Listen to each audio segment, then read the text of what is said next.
force you. That's why they're using applications, registrations, and submissions and your signature. You voluntarily stepped into the equity game.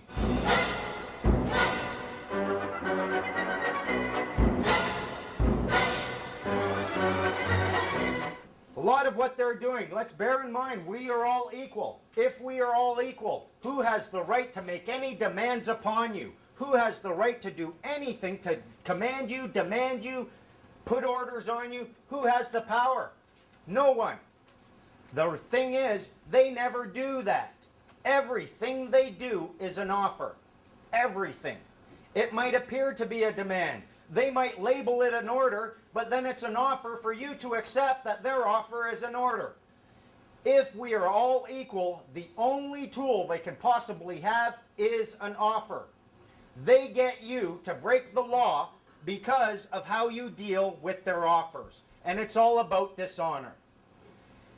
Let's suppose for a moment, you're at home, you're watching TV, your sweetie's in the kitchen. She asks you, honey, would you please take the garbage out? And you just ignore them. They ask you 20 times, you just keep ignoring them. Are you going to get any sweet, sweet lovin's that night? No, you dishonored your lover, you're not getting any. Now let's suppose they ask you again, would you take the garbage out? And you just say, no, and you flat out reject. Are they going to be happy with that? Are they going to express their love and respect for you? No. You've dishonored them. Your third option, they ask you to take the garbage out. Yes, honey, I'm right there and I'll do it right now. But then you might miss the big game on TV. You have a fourth option the government doesn't want you to know about. They're perfectly happy when they send you a notice and you ignore it. You're stepping into dishonor. They'll get you for it.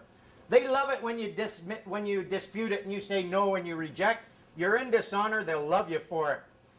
They love you even more when you just bend over and do what they want you to do. Just get up and go do what they're telling you to do. You don't have to. You've got a fourth option. It's called the conditional acceptance. Remember, we're all equal. Honey, will you take the garbage out? Yeah, I'll take the garbage out. No problem doing that. And if you can prove to me that it can't wait for a commercial, I'll do it right now. But I want some lovin's too. You can apply your conditions to it. You can deal with them. Don't think they're making orders. Don't think it's a command or a demand. All it is an offer. And if it seems like more than an offer, the fundamental, the foundation of their offer is for you to accept their offer, to agree that they have the power to order you. Questions? I see you thinking.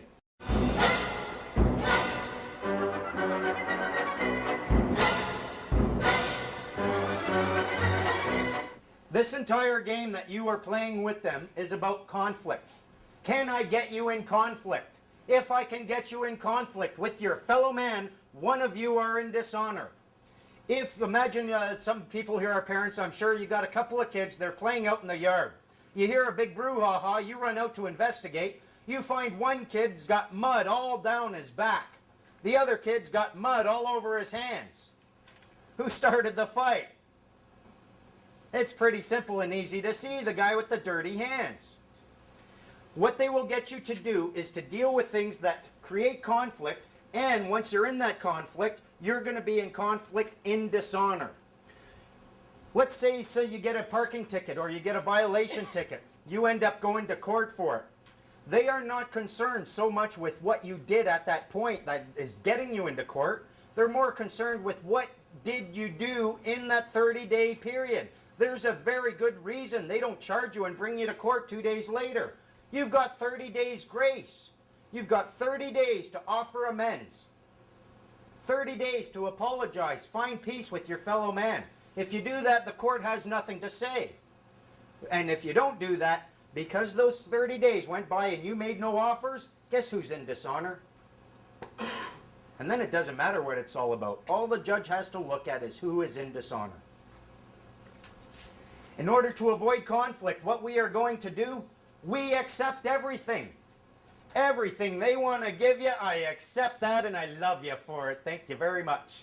But with my conditions attached to it.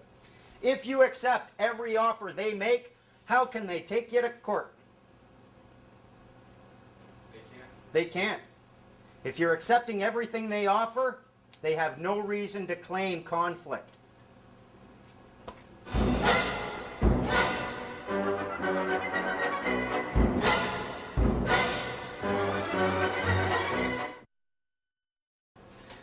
A lot of times what you're going to be dealing with are parking tickets, things like this. You'll get notices on your door, you'll get stop work notices.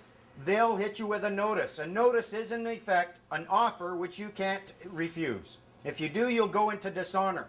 But here's a funny thing about a notice. A notice has to be understandable. It has to be clear, concise, and understandable and unequivocal. That's it.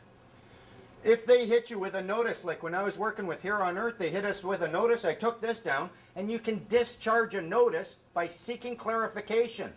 Yeah, I got your notice, but I see this word, and I don't know what you mean by that word, so please answer this. What does this word mean? What does this word mean? What does this word mean? Thank you. I'm happy to talk with you. You discharge their notice, and what they want you to do is ignore it and go into dishonor.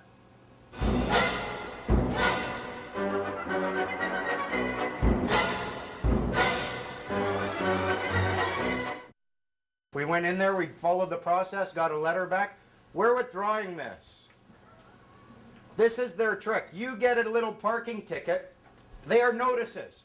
This is not a bill. You can't take this and pay. This is just a notice giving you information, telling you there's something you should pay attention to. So what do? We're going to accept it. We write a little letter. We say, look, I noticed your notice, and here's my notice noticing your notice, and I hope you notice my notice noticing your notice, because now we're in discussion. I accept your notice. I accept that there's something there. Now, what would a bank do? A bank isn't going to go waste their time fighting in court for 40 bucks. No. What do? You accept it.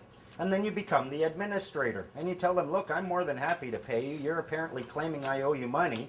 I'm the administrator here, and I will settle this account as administrator. But first, I have to do a little verification, eh? I mean, you don't want me paying off a bill without actually seeing the bill. I have to verify this debt. So please send me a bill. Please send me a bill that's going to have a signature on it. When you're done sending me that, I want to see the contract, the lawful two-party contract supporting that bill. If you can't show me that, stop asking me for money. If once you do that, you get it to a point, what you will end up getting, they call a remittance, the final notice, your final notice, you must pay this. If you look on that envelope when you open it up in the lower corner, they call it a remittance. They want you to take this remittance and send it in with the check, say for $40. Here's the thing, if this was a bill, why do they want it back? When's the last time you ever paid a bill and then had the person who presented you with the bill demand that bill back? You pay the bill so you can keep it and say, I don't owe you anything anymore. But they want it back. What's a remittance? I looked it up. A form of money. It's money. It's sent by one merchant to another, either in bill of exchange, check, specie, or otherwise. They have sent you a piece of paper worth $40. But they messed up because the word that they put on it is amount, not value. What you are going to do is you are going to take that little remittance. Imagine for a moment, this is what they're doing, I think. Imagine you want someone to come over and cut your grass. So you hire a company to come cut your grass, and then he's halfway through cutting your grass. You realize you're a stockholder in that company. And you realize that as a stockholder, you have the right just to sign his check. He can give you the bill, you'll sign it, give it back to him. He can take that to the accountant in the company and get paid the $40 for cutting your grass. But it's going to have a negative effect on your stock. It's coming out of your stock. So what if you decide, no, I'm not going to do that. I'm not going to take that route. I'm not going to devalue my stock. I'm just going to give you a check for cutting my grass.